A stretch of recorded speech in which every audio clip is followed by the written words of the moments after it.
Hello दोस्तों, मैं अंकित सिंह आप सभी लोगों का विजडम हब स्टडी पर स्वागत करता हूं। दोस्तों, इस वीडियो के माध्यम से हम एक ऐसे टॉपिक के ऊपर डिस्कस करेंगे जो कि इस समय वर्तमान में भारत में चर्चा में है। जैसा कि हम देख रहे हैं कि कोरोना वायरस की वजह से पूरी दुनिया अस्त व्यस्त हो चुकी है, अर्थव्यवस्थाएं चौपट हो चुकी है, मजदूर पलायन कर रहे हैं, गरीब परेशान हो रहा है। इन्हीं सभी चीज़ों के बीच में अब ऐसा हो रहा है कि यहाँ पर सरकार कानून में कुछ ऐसे बदलाव कर रही है, आर्थिक जो गतिविधि है उसको बढ़ाने के लिए श्रम कानून में कुछ ऐसे बदलाव कर रही है जिसको लेकर के यहाँ पे विरोध दर्ज कराया जा रहा है। तो उसी को लेकर के हम यहाँ पर डिस्कस करेंगे। इस वीडियो के माध्यम से मैं बताऊंगा आपको कि यूपी में एक जो कानून में बदलाव किया गया है उसको देखा देखी कई राज्य ऐसे हैं, जैसे मध्य प्रदेश है, यहाँ पर गुजरात है, बिहार है, हरियाणा है, पंजाब है, साउथ के कुछ स्टेट्स ऐसे हैं जो कि उसी मतलब गतिविधियाँ पे चल रहे हैं, यहाँ पर बहुत ज़्यादा न्यूज़ में है। लेकिन यहाँ पर किसी भी आप न्यूज़ चैनल पर देखेंगे तो कोई डिबेट नहीं है इसको लेकर के, इस पर एडिटोरियल्स भी कम लिखे गए हैं। तो मेरे आधार पर मैंने जितना शोध हो सकता है किया है, उसको लेकर के फिर मैंने यहाँ पर ये वीडियो बनाने के लिए सोचा है कि आपको मैं बता सकूं कि किस प्रकार से यहाँ पर जो गतिविधियाँ हो रही हैं उन गतिविधियों को यहाँ पर किनको फ़ायदा है, किनको नुकसान है, मजदूर वर्ग क्यों परेशान है, उनको लेकर के जितने भी ऑर्गेनाइजेशंस हैं वो क्यों परेशान हैं, एनजीओस हैं वो क्यों परेशान हैं, सरकार के जो सहयोगी हैं वो भी क्यों इसको लेकर के कुछ नहीं बोल पा रहे हैं। ये सारी चीज़ों को मैं इस वीडियो के अंतर्गत समझाऊंगा और इसीलिए मैं आपसे बोलूँगा कि इस वीडियो को बहुत ध्यानपूर्वक सुनिएगा, क्योंकि यह आपके हर एक व्यक्ति के अधिकार से संबंध रखता है। तो देखिए, ये वीडियो है, ये मेरे द्वारा प्रेजेंट किया जा रहा है। मैं अनअकैडमी पर पढ़ाता हूँ, मेरा फेसबुक पर पेज है अंकित सिंह अनअकैडमी, उसे जाकर के आप वहाँ पर एक्सेस कर सकते हैं। वहाँ बहुत सारी अन्य इन्फॉर्मेशन भी आपको मिलेगी। तो चलिए हम स्टार्ट करते हैं इस वीडियो को। देखिए, आप यहाँ पर स्क्रीन पर एक बहुत ही एक टाइटल देख रहे हैं। यहाँ पर लिखा हुआ क्या आर्थिक बहाली के नाम पर श्रम कानूनों को ताक पर रखा जा रहा है। ये सवाल है, ये सवाल सरकार से है और ये सवाल पूछ रहा है हर एक व्यक्ति जो इस चीज़ को समझ रहा है कि कानून व्यवस्था क्या होती है, श्रम व्यवस्था क्या होती है, श्रम अधिकार क्या होते हैं। ये जो व्यक्ति इसको समझता है वो सवाल सरकार से पूछ रहा है। क्योंकि आपको पता होगा कि जो हमारा संविधान है उसमें डीपीएसपी है, राज्य के नीति निर्देशक तत्व, उस पर आर्टिकल 41 है। आर्टिकल 41 है जो कहता है राइट टू वर्क, मतलब हर एक व्यक्ति को यहाँ पर कार्य पाने का अधिकार है, कार्य करने का अधिकार है। और सरकार को मतलब राज्य को ऐसा सुनिश्चित करना है कि वह हर एक व्यक्ति को यहाँ पर उसकी योग्यता के अनुसार कार्य देने में सक्षम हो सके, कार्य दिलवा सके। ऐसा आर्टिकल 41 में कहा गया है। तब अब देखिए, अब हम बात करते हैं यहाँ पर, जैसा कि मैंने बताया कि स्टार्टिंग में जो टाइटल है उसी टाइटल को लेकर के यहाँ पर बहुत सारे लीडर्स ने, यहाँ पर अपोजिशन के लीडर्स ने यहाँ पर आवाज़ उठाई है। उसी में से दो लोगों का मैं नाम मेंशन करूँगा। एक तो राहुल गांधी जो कि बड़ा चर्चा में रहते हैं, वो विपक्ष के नेता हैं, मतलब विपक्ष के नेता ना हैं लेकिन वो कांग्रेस के पूर्व अध्यक्ष रह चुके हैं, और एक शिवपाल सिंह यादव। तो देखिए, ये दोनों क्या कहते हैं यहाँ पर इन दोनों का यह कहना है, राहुल गांधी का, कि अनेक राज्यों द्वारा श्रम कानूनों में संशोधन किया जा रहा है। हम कोरोना वायरस के खिलाफ मिलकर संघर्ष कर रहे हैं, लेकिन मानवाधिकारों को रौंदने, असुरक्षित कार्यस्थलों को की अनुमति, श्रमिकों के शोषण और उनकी आवाज़ दबाने का बहाना नहीं हो सकता। इन मूलभूत सिद्धांतों से कोई समझौता नहीं किया जा सकता। ये राहुल गांधी का कहना है। शिवपाल सिंह यादव, ये जो कि यूपी में एक बहुत बड़ा चेहरे हैं, ये समाजवादी पार्टी के पहले पूर्व व्यक्ति मतलब इसके सदस्य रह चुके हैं, लेकिन अब दोनों में कुछ मतभेद हो चुका है, लेकिन फिर भी एक बड़ा चेहरा है वहाँ पे। तो उन्होंने क्या कहा है यूपी सरकार के लिए कि यूपी गवर्नमेंट द्वारा अध्यादेश के माध्यम से श्रम कानूनों में किए गए अलोकतांत्रिक व अमानवीय बदलावों को तुरंत रद्द किया जाना चाहिए। मजदूरों के अधिकारों की रक्षा करने वाले श्रम कानून के अधिकांश प्रावधानों को 3 साल के लिए स्थगित कर दिया गया है। क्या आपदा की कीमत केवल मजदूर चुकाएंगे, ये उन्होंने बोला है। अब ये देखिए, ये दोनों ने बोला है, ये कुल मिलाकर के यहाँ पर देखा जा रहा है कि श्रम कानून में कुछ ऐसा बदलाव किया गया है 3 वर्षों के लिए, जिसको लेकर के बहुत ज़्यादा चर्चा में रहा है। तो इन्हीं चीज़ों को मैं समझाने की कोशिश करूँगा आप लोगों के साथ। तो देखिए, हम सबको पता है कि इस लॉकडाउन में जितने भी अर्थव्यवस्थाएं हैं सारी की सारी बंद हो चुकी है। पिछले आप first lockdown, second lockdown, third lockdown से आप देख रहे होंगे। आज मैं ये वीडियो रिकॉर्डिंग कर रहा हूँ आप लोगों के लिए 12 मई को। तो 12 मई को भी प्रधानमंत्री नरेंद्र मोदी 8 बजे आकर के कंट्री को एड्रेस करने वाले हैं। लेकिन क्या हो रहा है कि जब यहाँ पर लॉकडाउन की स्थिति की वजह से सारी अर्थव्यवस्था चौपट हो चुकी है, तो उसी में सरकारें क्या कर रही है कि वह किसी न किसी प्रकार से इन सारी की सारी जो गतिविधियां हैं, जो आर्थिक गतिविधियां हैं, उसको प्रारंभ करने के लिए कोई ना कोई रास्ता अपनाने की कोशिश कर रही है। तो उसी रास्ते में उन लोगों ने, सरकार ने कुछ ऐसी गतिविधियां करी है, ऐसे कानून में बदलाव किए हैं जिसके माध्यम से वह अर्थव्यवस्था को फिर से पटरी पर ला सके। तो देखिए उसमें क्या किया है, तो उसमें सबसे पहला कदम उठाया उत्तर प्रदेश की योगी आदित्यनाथ की सरकार ने। यहाँ पर योगी आदित्यनाथ के द्वारा एक अध्यादेश लाया गया है। उस अध्यादेश में ऐसा प्रावधान रखा गया है कि उसके तहत 3 साल के लिए कम से कम 35 जो कानून है, श्रम कानून है, उनको निलंबित कर दिया गया है। ये नियम यूपी के मौजूद सभी राज्य और केंद्र औद्योगिक इकाइयों पर लागू होगा। मतलब यूपी में जितने भी यहाँ पर श्रम कानून हैं उसमें से लगभग 35 कानूनों को निलंबित कर दिया गया है। ये कानून वहाँ की जितनी भी औद्योगिक संस्थाएं हैं, कंपनियां हैं, उन कंपनियों पर ये लागू होगा, जिसके दायरे में लगभग 15,000 कारखाने और लगभग 8,000 यहाँ पर मैन्युफैक्चरिंग यूनिट आती हैं। तो आप देख सकते हैं यहाँ पर कितना बड़ा संख्या आ जाता है। यहाँ पर आप देखेंगे तो कम से कम 23,000 से ज़्यादा यहाँ पे यूनिट आ जाती हैं इसके अंतर्गत। तो इस अध्यादेश के तहत सिर्फ 3 कानून ऐसे हैं जिनमें कोई बदलाव नहीं किया गया है। तो वे 3 कानून कौन से हैं ये आपको याद रखना है। तो देखिए यहाँ पर बंधुआ मजदूर अधिनियम 1976 को यहाँ पर मेंटेन किया गया है। फिर यहाँ पर कर्मचारी मुआवजा अधिनियम 1923 को यहाँ पर मेंटेन किया गया है। फिर निर्माण श्रमिक अधिनियम 1966 को यहाँ पर मेंटेन किया गया है। तो यहाँ पे 3 कानून ऐसे हैं जिनको यहाँ पर यथावत रखा गया है और बाकी के बहुत सारे कानूनों में बदलाव कर दिया गया है। तो यहाँ पर जो बदलाव किया गया है, ऐसे बहुत सारे श्रम कानून हैं जिनको खत्म कर दिया गया है। तो इसमें औद्योगिक विवादों का निपटान करने, श्रमिकों का वेतन तय करने, श्रमिकों के स्वास्थ्य और काम करने की यथा स्थिति बनाने का जो अधिकार होता है उसको लेकर के, फिर काम करने के घंटों का निर्धारण करने, मजदूर यूनियन बनाने और ठेका व प्रवासी मजदूरों से संबंधित जो कानून है इनको यहाँ पर समाप्त कर दिया गया है। तो ये जो समाप्त किया गया है इसी को लेकर के यहाँ पर जो लीडर्स हैं उनके द्वारा, अपोजिशंस के जो लीडर्स हैं उनके द्वारा आवाज़ उठाई जा रही है। और भी हम नीचे चर्चा करेंगे। तो देखिए यहाँ पर उत्तर प्रदेश में राज्य सरकार ने सभी उद्योगों को जिन 4 कानून का मुख्यतः पालन करना होगा वे कौन से हैं। तो देखिए जब कोई भी सरकारी मतलब कंपनी यहाँ पर जब कार्य करेगी तो वो कौन कौन से कानून का पालन करना होगा। तो देखिए यहाँ पर building act, other construction workers act ये फॉलो करना होगा। फिर पेमेंट ऑफ वेजेस एक्ट का सेक्शन 5, तो पेमेंट ऑफ वेजेस एक्ट का सेक्शन 5 क्या कहता है इसको यहाँ पर फॉलो करना होगा। तो यहाँ पे ये कहता है कि जो धारा 5 है वो धारा 5 क्या कहती है, सेक्शन 5 क्या कहती है कि महिलाओं और बच्चों से संबंधित कानून के प्रावधान जैसे कि मातृत्व अधिनियम, इसके बाद समान पारिश्रमिक अधिनियम, बाल श्रम अधिनियम और मजदूरी भुगतान अधिनियम के धारा 5 को बरकरार रखा गया है, जिसके तहत प्रति माह 15,000 रुपये से कम वाले व्यक्ति के वेतन में कटौती नहीं की जा सकेगी। ये सारे के सारे प्रावधान रखे गए हैं। चूँकि जो ये मातृत्व लाभ की बात कही गई है ये आर्टिकल 42 में कहा गया है। फिर जो मधुआ मजदूरी की बात है वो आर्टिकल 23 में आप देखेंगे, 22 में देखेंगे आप, तो यहाँ पर बात कही गई किसी व्यक्ति से ऐसा बलात्कार नहीं कराना है जिसके उसके अधिकार का हनन हो। तो ये सारे और 15,000 से जिनके कम वेतन है उनके यहाँ पर कोई भी किसी भी तरह की कटौती नहीं की जाएगी। ये सेक्शन 5 में कहा गया है पेमेंट ऑफ वेजेस एक्ट के अधिनियम में। फिर यहाँ पर एक जो है कि वर्कमैन कंपनसेशन एक्ट इसको बरकरार रखा गया है। फिर बॉन्डेड लेबर एक्ट इसको बरकरार रखा गया है। बॉन्डेड लेबर एक्ट का मतलब ये है कि किसी भी व्यक्ति से ऐसा बलात्कार नहीं कराना है जिसमें उसको कार्य करने के लिए कोई पैसा ना दिया गया हो। फिर इन बदलाव के बाद कम से कम 14 ऐसे महत्वपूर्ण कानून हैं जिनके पालन से उद्योगों को छूट मिल जाएगी। अब यहाँ पर ये सारी चीज़ें हो गई, मैंने आपको बताया बदलाव क्या क्या किया यूपी सरकार ने। अब यहाँ पर विशेषज्ञ हैं उनका क्या कहना है ये हमें बहुत महत्वपूर्ण तरीके से ध्यान देना होगा। तो देखिए यहाँ पर विशेषज्ञों का ये कहना है, जो विरोध मतलब विपक्ष के लोग हैं उनका कहना है कि इससे उद्योगों को श्रमिकों के साथ हर तरह से मनमानी करने का मौका मिल सकता है। दूसरी बात कहते हैं वो कि फैक्ट्री मालिक अपनी शर्तों पर लोगों को नौकरी पर या ठेके पर रख सकेंगे। तीसरी बात कहते हैं वो लोग कि अपने हिसाब से उनका वेतन तय करेंगे, अपने हिसाब से वेतन में कटौती की शर्तें को बनाएंगे और अपनी सुविधा अनुसार अपनी शर्तों पर लोगों को नौकरी देंगे और नौकरी से निकाल देंगे। फिर यहाँ पर यह कहा जा रहा है आगे कि इसके अलावा कार्यस्थल पर सुरक्षा में के जो मानव अधिकार मतलब मानव मूल्यांकन से उनका पालन करने में उद्योग जो कर्मी हैं वो मनमानी करेंगे, जैसे कि आर्टिकल 42 में कहा गया है। आर्टिकल 42 में कहा गया है कि यहाँ पर 43 में कहा गया है कि यहाँ पर जितने भी कार्यस्थल है वहाँ पर अच्छे तरीके से प्रॉपर एमिनिटीज़ की सुविधा उपलब्ध करानी चाहिए। फिर न्यूनतम वेतन के मानकों का पालन नहीं करेंगे जो कि वेजेस कोड जो है उसमें कहा गया है। तो वेजेस कोड जो है यहाँ पर ये 2019 में लेकर के आया गया था अप्रैल में, जिससे लेकर आने वाले जो आप देखेंगे गंगराम जी हैं स्वतंत्र जो प्रभार है इनके पास रोजगार मामलों के राज्य मंत्री है संतोष गंगवार।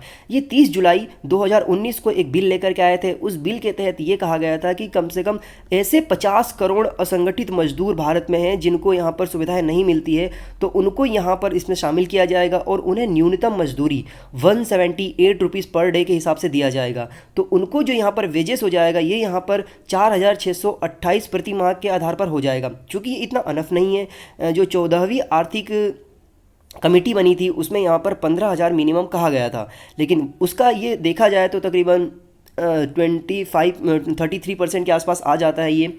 फिर ये इसमें बात कही गई है, लेकिन यहाँ पर ऐसा होता है कि जो 33% मज़दूर हैं, मज़दूरों को यहाँ पर न्यूनतम मजदूरी का लाभ नहीं मिल पाता है, जो ये बोला गया है 178 रुपीज़ पर डे वाला, ये भी।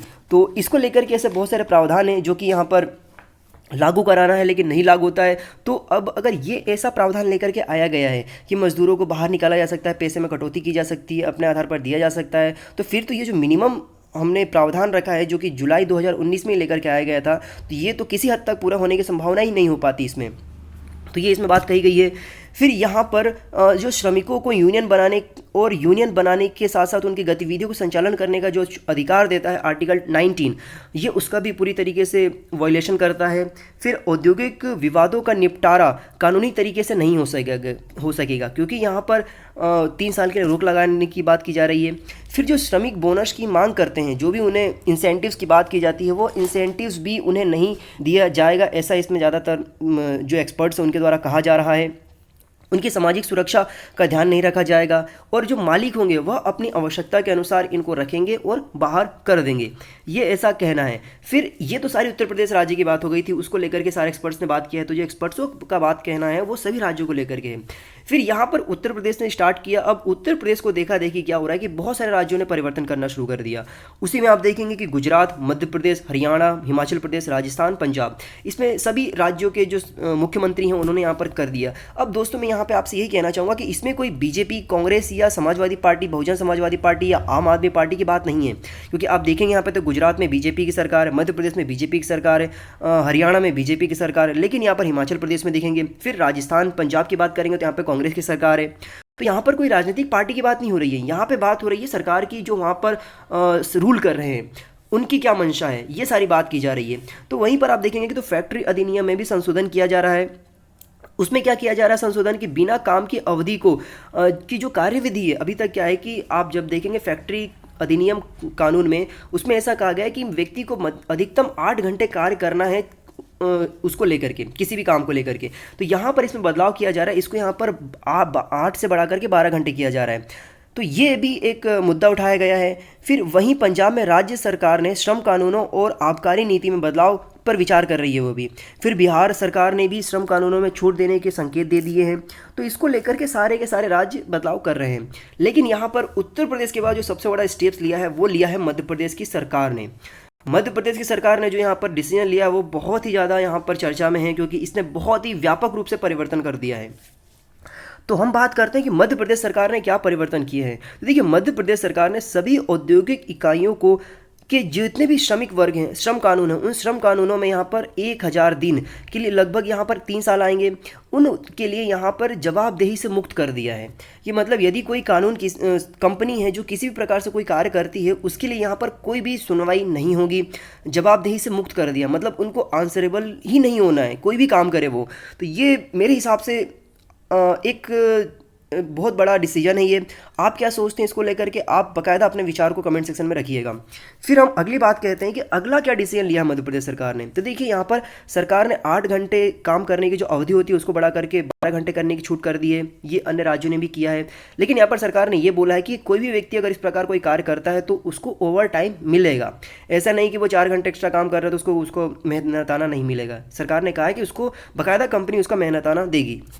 फिर फैक्ट्री मालिकों को श्रमिकों और कर्मचारियों को अपनी वेतन पर नौकरी या ठेके पर रखने और निकाल देने में छूट दे दी गई है। मतलब कंपनी चाहे तो उस व्यक्ति को रखे जिसको रखना चाहती है, नहीं चाहे तो उसको उसी समय हटा सकती है। ये उसने छूट दे दिया है। पहले मतलब यहाँ से सिक्योरिटी की जो बात होती है वो यहाँ से हट जाती है। फिर यहाँ पर अगली बात क्या कहते हैं, वो अगली बात ये कहते हैं कि जो नई फैक्ट्री को श्रम विभाग के इंस्पेक्शन से, सालाना रिटर्न भरने से और राज्य श्रम कल्याण बोर्ड में योगदान देने से छूट मिलेगी, ऐसा कहा गया। मतलब जो राज्य की जो श्रम कल्याण बोर्ड होता है, मतलब कंपनी जो होती है उसको कुछ प्रॉफिट का कुछ हिस्सा देना होता है, तो उससे इसको छूट दे दिया गया है। फिर यहाँ पर मध्य प्रदेश सरकार ने कुटीर उद्योग, फिर स्टार्टअप्स और छोटे उद्योगों के जो कर्मचारी होते हैं, कारोबार होते हैं, उनके रोजगार को लेकर के रजिस्ट्रेशन और जांच की जो जटिल प्रक्रियाएं होती थी, उस जटिल नियमों से छुटकारा देने में थोड़ी राहत दिखाई है कि चलिए ठीक है, स्थिति खराब है, कोरोना पैंडेमिक से सभी परेशान है, तो इनको रजिस्ट्रेशन की जो प्रोसेस है उसमें थोड़ा छूट दे दिया है। और ये स्टेटमेंट तो शिवराज सिंह चौहान जी ने ही दिया है, तो उसको मैं यथावत पढ़ने की कोशिश करूंगा। शिवराज सिंह चौहान जी ने कहा है कि कारखानों में 61 रजिस्टर और 13 रिटर्न भरने के पुरानी जो ज़रूरतों को ख़त्म कर सिर्फ एक रजिस्टर और रिटर्न भरना होगा। वहीं रिटर्न फाइल करने के लिए सेल्फ सर्टिफिकेशंस ही काफ़ी होगा। इस कदम को से कारोबारी सुगमता को बढ़ावा मिलेगा। ये शिवराज सिंह चौहान जी ने कहा है। मतलब पहले क्या होता था कि बहुत अलग अलग तरीके के रिटर्न भरने होते, तो उसको लेकर के उन्होंने रिटर्न बढ़ाने की जो याद होती थी उसको कम कर दिया है। और पहले वेरिफिकेशंस कराना होता था उसको लेकर के, तो उन्होंने ये बोल दिया है इस बार कि आप खुद वेरिफिकेशन कर दीजिए, मतलब सेल्फ सर्टिफिकेशन कर दीजिए, इनफ रहेगा, ये उन्होंने कहा है। तो ये कुछ अच्छे संकेत दिए उन्होंने देखा जाए तो। अब लेकिन ये देखा जाएगा कि जो कंपनी मालिक है वो उसका किस तरीके से उपयोग करते हैं, दुरुपयोग करते हैं। फिर यहाँ पर नए कानूनों के तहत संबंधित अधिकार को कंपनी दुकानों, ठेकेदारों और बीड़ी निर्माताओं के लिए पंजीकरण और लाइसेंस की जो प्रक्रिया को केवल एक दिन में पूरा करना होगा। पहले क्या होता था, पहले ये सारी की सारी जो कंपनीज थी, दुकान थे, ठेकेदार थे, निर्माता थे, इनको यहाँ पर ये करने के लिए पहले 30 दिन का समय लगता था रजिस्ट्रेशन कराने के लिए। लेकिन अब क्या होगा, इनको लाइसेंस देने के लिए मात्र एक दिन का समय लगेगा, ऐसा कहा गया है।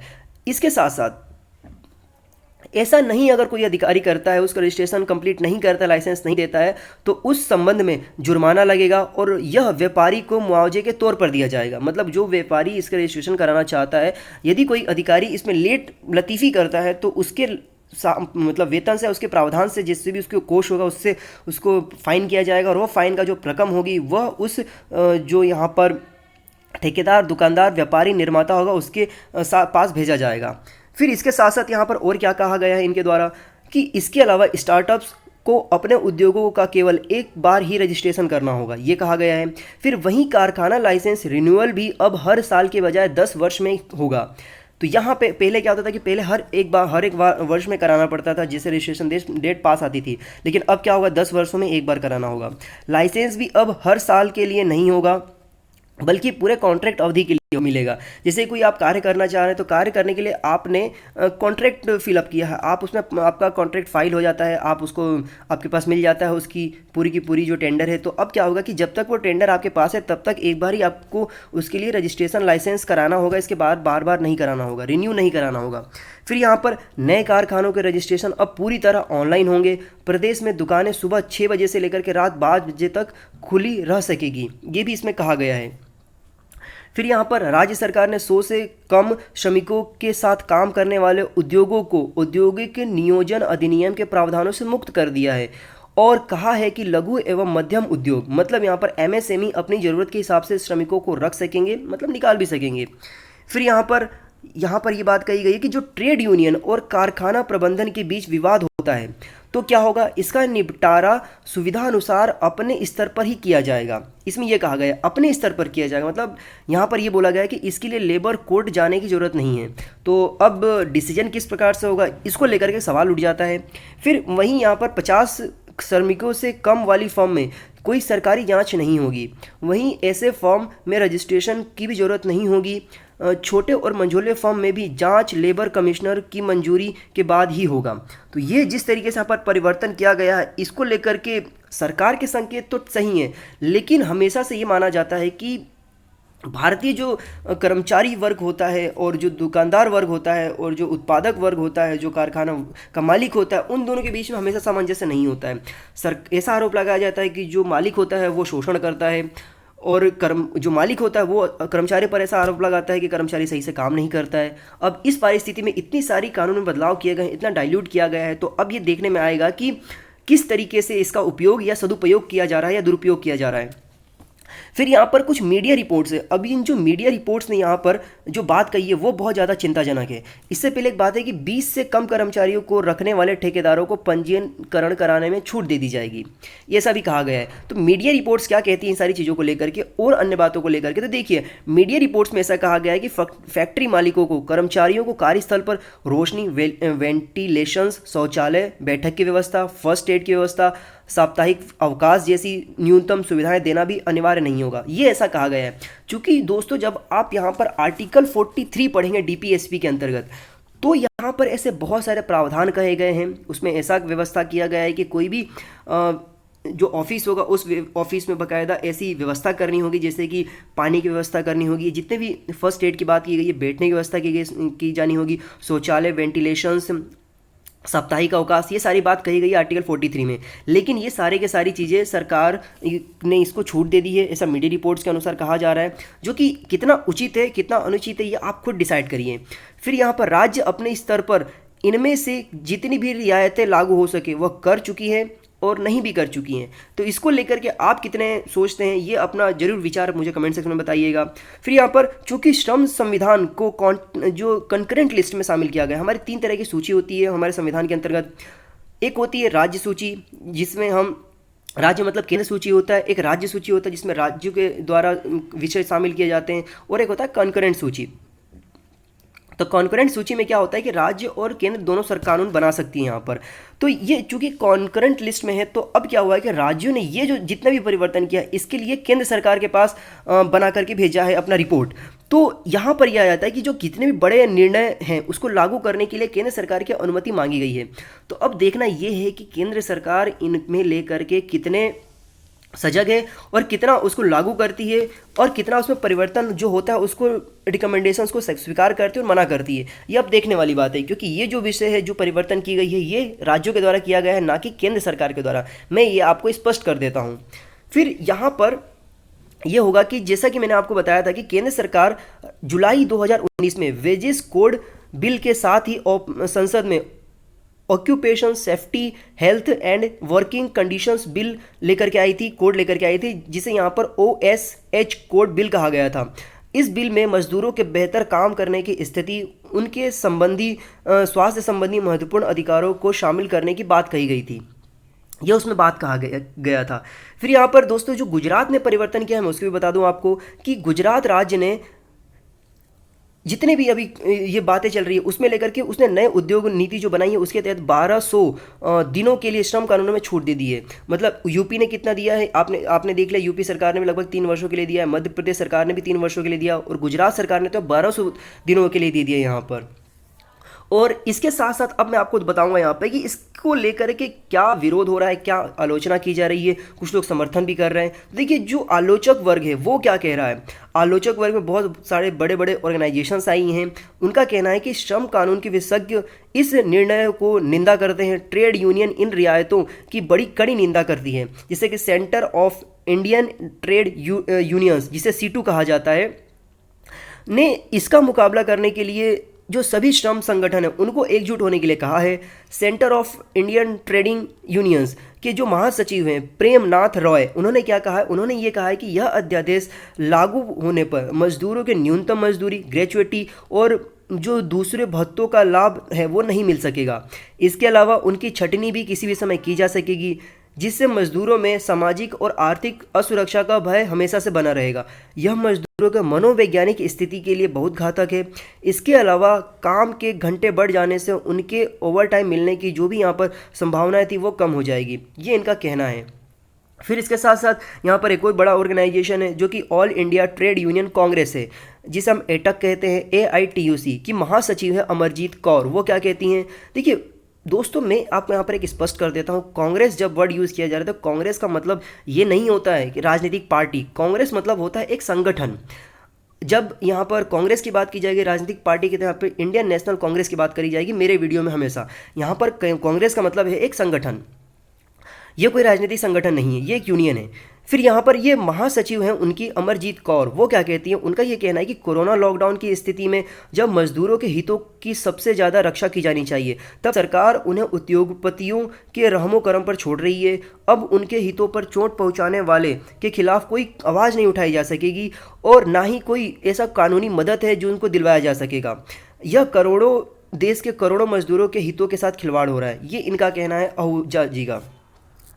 फिर यहाँ पर आप लोगों ने देखा होगा कि ये हो गया। फिर इसके अलावा और भी कई संगठन हैं जो कि साथ में आकर के काम कर रहे हैं। इसमें कुछ ऐसे संगठन हैं जिनका नाम आपने हमेशा सुना होगा, जिससे कि इन बदलाव को लेकर के मैंने बताया कि एटक साथ में आ रहा है, फिर सीटू आ रहा है, फिर न्यू ट्रेड यूनियन इनिशिएटिव्स और अखिल भारतीय मजदूर महासभा ये भी आ रहा है। इसके साथ साथ आपने देखा होगा कि आरएसएस एक बहुत ही कल्चरल की बात करता है, लेकिन उनका भी एक संगठन है, सहयोगी संगठन है जो कि मजदूरों की सुरक्षा की बात करता है। उसका नाम है यहाँ पर श्रमिक संगठन भारतीय मजदूर संगठन, जिसे BMS कहा जाता है, ने भी जो श्रम कानून है इस श्रम कानून में जो भी यहाँ पर प्रावधान में बदलाव किए गए हैं, कुछ प्रावधानों को इन्होंने विरोध किया है तो कुछ प्रावधानों का इन्होंने स्वागत भी किया है, समर्थन भी किया है। तो इन्होंने भी एक अच्छा पक्ष रखा है अपना कि पूरा ना तो विरोध किया है ना पूरा समर्थन किया है, जो कमियां हैं उस कमियों को बताया है और यही जो सही बातें थी उसको एक्सेप्ट किया है। मेरे नज़रिए से ये बात सही होना चाहिए कि आप हर हमेशा किसी चीज़ का विरोध ना करें, जो सही बात है उसको वेलकम करें और जो खिलाफ जा रहा है, जो मतलब जो गलत है उसको बाकायदा खिलाफ जाइए आप। फिर यहाँ पर समर्थन करने वाले पक्ष भी आए हैं कुछ, तो समर्थन करने वाले कौन कौन से पक्ष हैं अब उनको भी हम देख लेते हैं। देखिए यहाँ पर जो उद्योग जगत से बहुत बड़ी बड़ी जुड़ी संस्थाएं हैं जैसे कि association of all industries AOAI ने एक बयान स्थापित किया है। बयान के माध्यम से उन्होंने ये कहा है कि कोरोना आने के बाद से इंडस्ट्री में बहुत सारी परिस्थितियां बदली हैं।